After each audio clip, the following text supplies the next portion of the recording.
मैं अभिषेक वाजपेयी जेके media news update में आप सभी का स्वागत करता हूं। जैसा कि आप सब जानते हैं कि हमारे न्यूज चैनल के माध्यम से हम आपको समाज के गंभीर मुद्दों जो जमीन से जुड़े मुद्दे हैं उनसे संबंधित खबरें अपने पत्रकारों के माध्यम के आपको पहुंचाते हैं और हमारे चैनल के से जुड़े हुए उन सभी लोगों का हम हार्दिक अभिनंदन करते हैं और तहे दिल से स्वागत करते हैं। आज हमारे शो में हमारा जो ज्ञानशाला का शो है उसकी हम शुरुआत कर रहे हैं और ज्ञानशाला के शो में हम समाज से जुड़े जो बहुत गंभीर मुद्दे हैं जिसके बारे में आज तक कोई चर्चा नहीं करता है, उसकी समस्याएं जो उत्पन्न हुई देश के अंदर उसके विषय में चर्चा करेंगे और उससे संबंधित समस्याओं का हल निकालने का प्रयास करेंगे। तो आज के हमारे शो में जो हमारा टॉपिक है वो है सेक्युलर या सेक्युलरिज्म यानी धर्मनिरपेक्षता और धर्मनिरपेक्षवाद। अब समझते हैं कि धर्मनिरपेक्षता और धर्मनिरपेक्षवाद आखिर ये है क्या। धर्मनिरपेक्षता यानी सेक्युलर एक ऐसा शब्द है जिससे कि हमें धार्मिक आजादी और हमें समान अधिकार और हमें अपना काम अपना किसी भी तरह का सब कुछ करने का पूरा समानता होती है समाज के सभी वर्गों, समुदाय और सभी लोगों में। ठीक है, इसके कुछ बेसिक पैरामीटर्स होते हैं, जैसे एक है equal status, no discrimination, no partiality, no freedom. Equal status मतलब समाज के सभी लोगों में आपस में समान व्यवहार, नो डिस्क्रिमिनेशन और नो पार्शियलिटी, इन समाज के सभी लोगों के साथ किसी भी तरह का कोई भेदभाव नहीं होगा। तीसरा है आपका फ्रीडम, समाज के हर व्यक्ति को, हर समाज के हर व्यक्ति को अपनी आजादी होगी अपना सब कुछ करने की। तो क्या ये सवाल उठता है कि क्या हम पूरी दुनिया में एक जमाने से भारत की आजादी के बाद ये ढोल पीट रहे हैं कि India is a secular country. Is India really a secular country और नॉट? ये एक बहुत बड़ा प्रश्न है। क्या भारत वाकई में एक सेक्युलर कंट्री है या नहीं है? अगर मेरी राय मानो तो भारत एक सेक्युलर कंट्री नहीं है। अब क्यों नहीं है? क्योंकि देखिए, अगर कोई भी सेक्युलर है तो यानी कि उसके जो बेसिक पैरामीटर्स हैं उसकी कसौटी पे वो खरा उतरता है, लेकिन भारत अब जमाने से इन बेसिक पैरामीटर की कसौटी पे खरा नहीं उतर रहा है। ऐसा क्यों? भारत के अंदर हजारों कानून बनाए गए देश की आजादी के बाद, हजारों कानून जो कि इन कसौटी पे खरा नहीं उतरते हैं। उनमें से हम कुछ 3 कानून ऐसे हैं जिसके बारे में हम बात करेंगे। वो 3 कानून क्या है जिससे यह साबित होता है कि India is not a secular country. So first कानून इज 1950 हिंदू कोड बिल।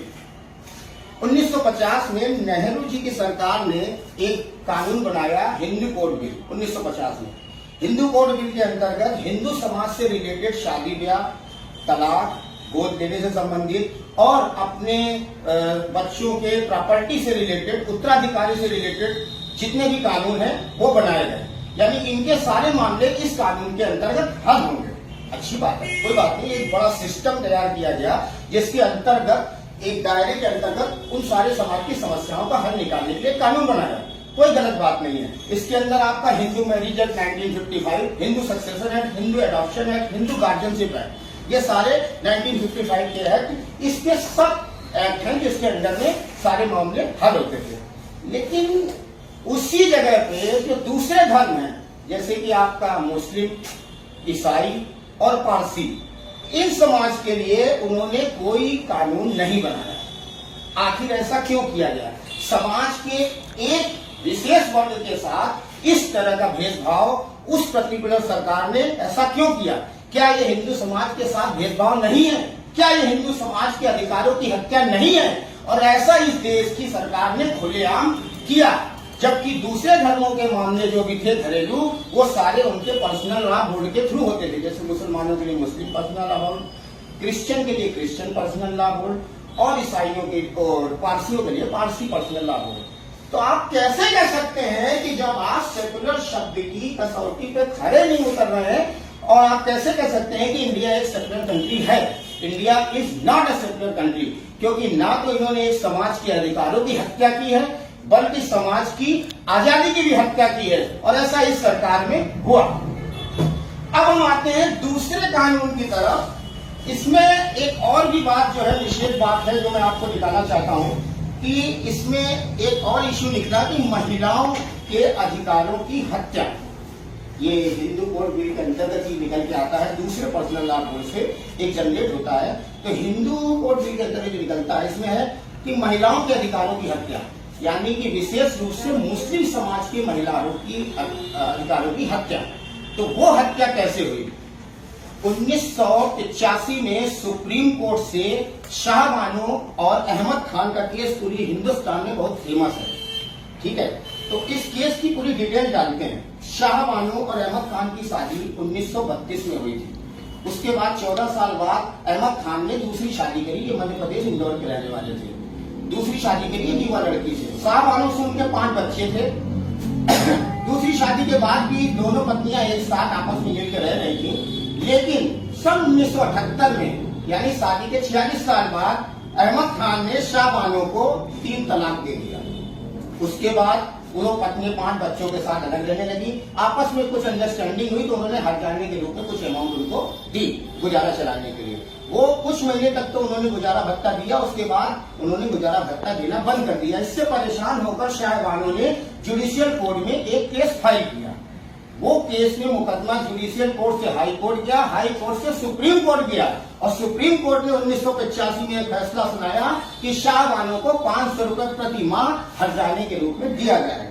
लेकिन आप देखिए उस जमाने में राजीव गांधी की सरकार ने सुप्रीम कोर्ट को चुनौती देते हुए 1985 Muslim women and protection right act लागू कर दिया, क्योंकि उस फैसले के विरुद्ध पूरे मुस्लिम समाज ने हिंदुस्तान के अंदर जगह जगह विरोध प्रदर्शन किया। यानी एक व्यक्ति विशेष समुदाय के दबाव में आकर एक सरकार ने इस तरह का कानून बनाया। अब क्या इस कानून से महिला समाज के अधिकारों की हत्या नहीं हुई? उसमें यह कानून बनाया गया कि अगर आपको हर्जाना देना है तो केवल 3 महीने तक देना है। 3 महीने मतलब मुस्लिम समाज में इद्दत का समय होता है तलाक के बाद, यानी उसके बाद वो मुस्लिम महिला क्या करेगी, पूरी जिंदगी कैसे काटेगी? तो ये एक तरह से महिलाओं के साथ उनके अधिकारों की हत्या है, महिलाओं की आजादी की हत्या है। और ऐसा खुलेआम इस देश की सरकार ने 1985 में राजीव गांधी की सरकार ने ऐसा कानून बनाकर किया। आज मुस्लिम समाज की महिलाओं के साथ जो इतना बड़ा धोखा किया गया है, ये बहुत बड़ा प्रश्न है। इसके लिए मुस्लिम समाज की महिलाओं को आवाज उठानी पड़ेगी। अब बात करते हैं हम आपके दूसरे act 1951 Hindu religious and charitable endowment act. ये एक्ट क्या है?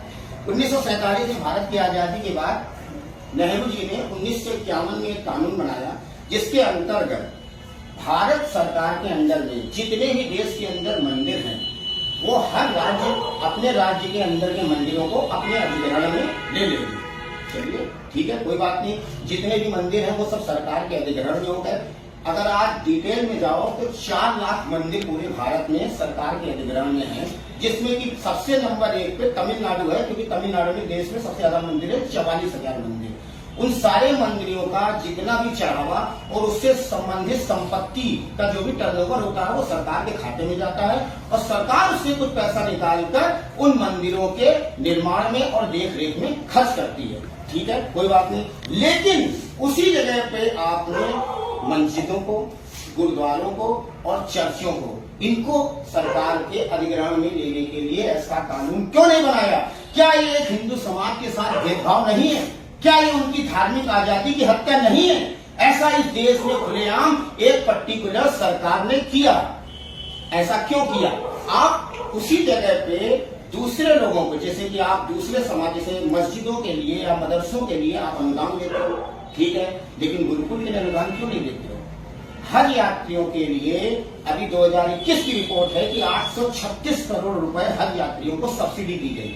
उसी जगह कैलाश मानसरोवर यात्रा जो कि चाइना में है, जिसके लिए बहुत ज्यादा खर्चा आता है, तो आप हिंदू समाज को सब्सिडी क्यों नहीं देते हैं?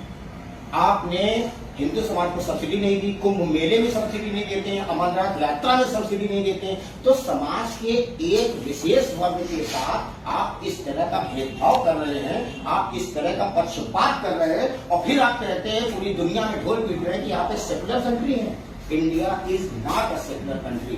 भारत एक सेकुलर कंट्री नहीं है, क्योंकि सेकुलरिज्म के जितने भी पैरामीटर्स हैं, वो सारे पैरामीटर्स की कसौटी पे देश खरा नहीं उतर रहा है। तो आप ये ढोल पीटना बंद करिए कि आप एक सेकुलर कंट्री है। अब हम अगर तीसरे मुद्दे पे आते हैं, तो तीसरा मुद्दा जो है वो है वक्फ एक्ट। वक्फ एक्ट 1995। वक्फ एक्ट के बारे में हम समझेंगे। पहले तो वक्फ क्या है। वक्फ वो होता है जो भी एक मुस्लिम समाज में कि धार्मिक उत्थान, धार्मिक स्थलों और धार्मिक प्रचार प्रसार के लिए जो भी जमीन दान में दे दी गई वो वक्फ कहलाती है। ये एक अरबी शब्द है, इसी से जनरेट होता है। ठीक है। अब उसके अंतर्गत जब 1947 में भारत आजाद हुआ तो 47 में जब पहले से जो जमीनें थी, कि मस्जिद थी, दरगाह थी, इमाम बाड़ा थी, मदरसा था, वो तो ठीक है। लेकिन 1947 में आजादी के बाद हिंदुस्तान से और पाकिस्तान से दोनों जगह से हिंदू मुसलमानों का विस्थापन हुआ।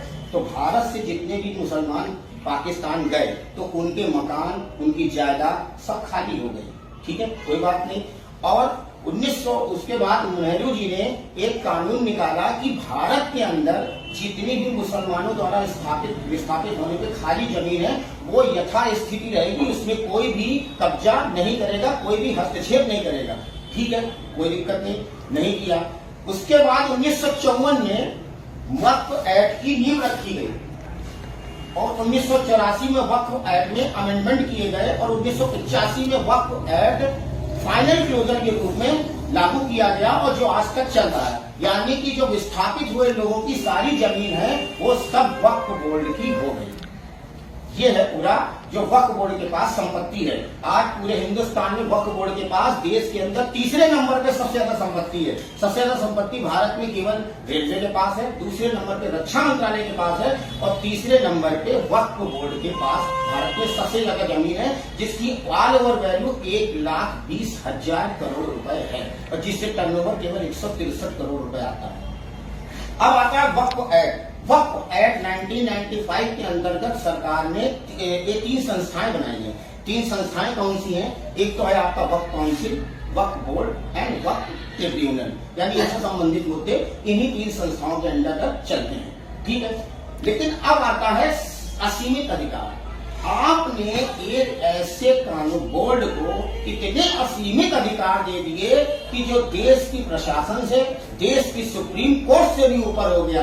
यानी कि अगर कोई व्यक्ति नाजायज कब्जा करता है, यानी वक्फ बोर्ड किसी संपत्ति पर नाजायज काम कर रहा है तो उसके खिलाफ सुप्रीम कोर्ट भी कोई एक्शन नहीं ले सकती है। आखिर ऐसा कौन सा कानून है जो देश की सुप्रीम कोर्ट से ऊपर हो गया? यानी तुष्टीकरण की राजनीति के चलते देश की सरकारों ने, जिसने लंबे समय तक राज किया है, इस तरह के कानून बनाए। तो आप कैसे कह सकते हैं कि आप एक सेक्युलर कंट्री हैं? आपने सेक्युलर शब्द के जो बेसिक पैरामीटर है उसकी तो परिभाषा ही बदल दी। ये क्या हो रहा है देश में? अब जिस तरह से अगर हम बताते हैं असीमित अधिकार, ऐसे कौन से असीमित अधिकार हैं जिससे हम ये कहते हैं कि इन्होंने तो ईंट से ईंट बजा दी?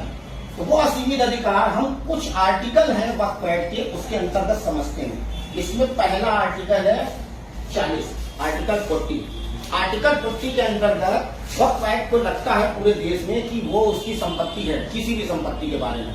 तो वक्फ एक्ट ही अपने लोगों की एक कमेटी बनाता है। वो कमेटी वहां पे जाके सर्वे करती है और सर्वे करके वही कमेटी अपने ही कमेटी के मेंबर के हेड के पास एक रिपोर्ट जमा करती है। ठीक, और वो संपत्ति वक्फ एक्ट की हो जाती है, वक्फ बोर्ड की। तो ये कहाँ का कानून है? मतलब आपके लोग ही सर्वे करेंगे और आपके लोग ही उस प्रॉपर्टी को डिक्लेयर कर देंगे वो आपकी प्रॉपर्टी है और कोई इसके खिलाफ अगेंस्ट में एक्शन भी नहीं ले सकता है। ये तो बाकायदे समाज के हर व्यक्ति के अधिकारों की हत्या है। इस तरह का कानून बिल्कुल नहीं चलना चाहिए। ये तो कहीं से साबित ही नहीं करता है कि India is a secular country. उसके बाद हम आते हैं 54, आर्टिकल 54 के अंतर्गत जो वक्फ बोर्ड है, अगर कोई जगह उसको कंफर्म हो जाता है कि ये हमारी है सर्वे रिपोर्ट के बाद और अगर उसमें किसी का कब्जा है तो वक्फ एक्ट के थ्रू वक्फ बोर्ड जो है देश की सरकार को, देश के मतलब न्यायालय को और पुलिस को ये आदेश देता है कि आप ये जगह खाली करा के हमें दो। यानी कि आप ये बताइए कि संविधान का किस तरह से जेनोसाइड हो रहा है। एक प्राइवेट ऑर्गेनाइजेशन जो कि देश की कानून को ये आदेश दे रहा है, क्या वो सब्जी वाला का ठेला है जिसको एक आदेश देता है इधर से हटाओ? इस तरह की चीजें नहीं चलेंगी। ये तो सरासर देश के संविधान की हत्या है और जो खुलेआम इस सरकार ने किया। तीसरा है आपका 83, आर्टिकल 83 के अंतर्गत वक्फ ट्रिब्यूनल होता है। वक्फ ट्रिब्यूनल जो है उसके हर एक इंडिया के हर एक स्टेट की कैपिटल में उनका ऑफिस होता है। जैसे यूपी में लखनऊ में है, और उसके बाद गुजरात के अंदर गांधीनगर में, इसी तरह से हर जगह अलग अलग स्टेट में उसका ऑफिस होता है tribunal. Tribunal is just like a court. Okay, उसके बाद आता है आपका 85। अब मान लीजिए कोई जमीन अगर वक्फ बोर्ड की है, ठीक है, उसने कह दिया ये हमारी जमीन है।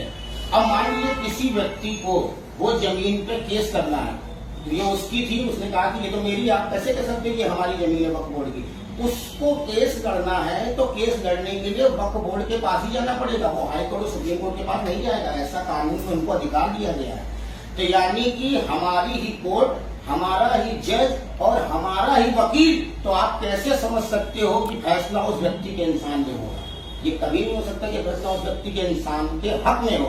तो इस तरह का कानून आखिर ये संविधान की हत्या है, ये देश की जनता के अधिकारों की हत्या है, ये देश की जनता की आजादी की हत्या है। और इस तरह का कानून बनाकर जो पिछली सरकारों ने किया है, आखिर को करना क्या चाहते हैं? और पूरी दुनिया में ढिंढोरा पीट रहे हैं कि हम एक सेक्युलर कंट्री है, जबकि सेक्युलर शब्द के जो बेसिक पैरामीटर्स हैं उसको तो कहीं ना कहीं कंप्लाई ही नहीं करते, कहीं एग्जिस्ट ही नहीं करते हैं। इसी केस में हम आपको एक एग्जाम्पल देते हैं कि अभी हाल में एक जो बहुत बड़ा केस चल रहा है उसमें चर्चा में कि तमिलनाडु में त्रिची करके गांव है, उस गांव के आसपास 18 गांव है, वो पूरी 398 एकड़ की एक जमीन है। 398 एकड़ की जमीन प्लस वहां पे एक 1500 साल पुराना मंदिर है, वो मंदिर बहुत पुराना है, उसी मंदिर के दम पर ही सारे आसपास के 18 गांव फलते फूलते हैं और 95% पॉपुलेशन वहां की हिंदू है। ठीक है, वो पूरी जमीन जो है 398 एकड़ वो वक्फ बोर्ड की है। इसका खुलासा कैसे हुआ कि जब वहां पे एक छोटा सा गरीब किसान अपनी जमीन बेचने के लिए गया तो उससे ये कहा गया कि आपको वक्फ बोर्ड से एनओसी लानी पड़ेगी, नो ऑब्जेक्शन सर्टिफिकेट। तो वो कहता है ये तो जमीन पुरखों के रंग से मेरी है, आप कह रहे ये वक्फ बोर्ड की है, मेरी जमीन वक्फ बोर्ड की कैसे हो गई? तो उसने कहा कि आपको वक्फ बोर्ड में केस करना पड़ेगा। अब आप ये देखिए कि 1500 साल पहले का बना वहां पे मंदिर है, 95% पॉपुलेशन वहां की हिंदू है, ठीक है, और इस्लाम दुनिया में केवल 1400 साल पहले आया। तो ये जवाब दीजिए आप लोग कि वो जमीन वक्फ बोर्ड की कैसे हो गई? यानी 1400 साल पहले आया हुआ इस्लाम एक धर्म और 1500 साल पहले पुराने मंदिर के आसपास की जगह उसकी कैसे हो गई?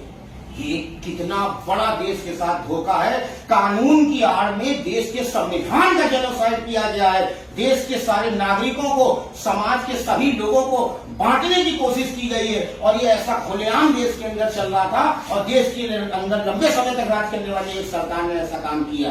और फिर हम पूरे देश में, पूरी दुनिया में ढिंढोरा पीट रहे हैं कि we are the secular country.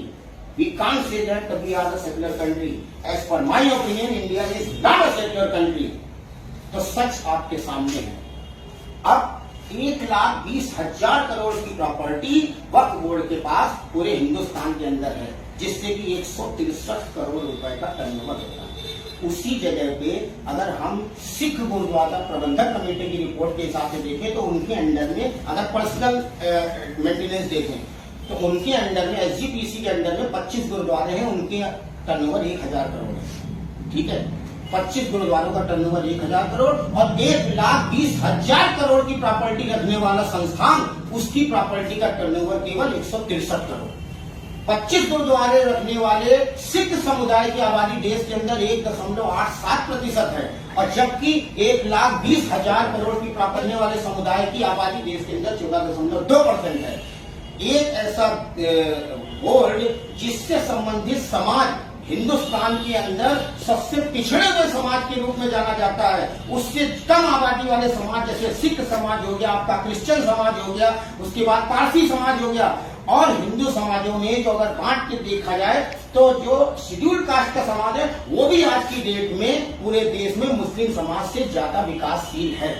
तो आपने अगर मंदिरों को, इनको अपने पर्सनल मेंटेनेंस में अपने लिया तो, लेकिन दूसरों को दिया तो वो कहीं ना कहीं से उसको जस्टिफाई नहीं कर पा रहे। हिंदू मंदिरों को अगर आप उनके पर्सनल मेंटेनेंस में देते तो ऐसा अनुमान लगाया जाता है कि ये जो टर्नओवर 3,000 करोड़ रुपए का सरकार को मिलता है, ये 40 से 50,000 करोड़ रुपए का होता। 2021 की रिपोर्ट है तमिलनाडु गवर्नमेंट की कि तमिलनाडु के अंदर 25,000 ऐसे मंदिर हैं जो आज खत्म होने की कगार पे हैं, क्योंकि सरकार पूरी तरह से उनको मोबिलाइज करने के लिए, उनकी देखरेख करने के लिए फंड नहीं देती है।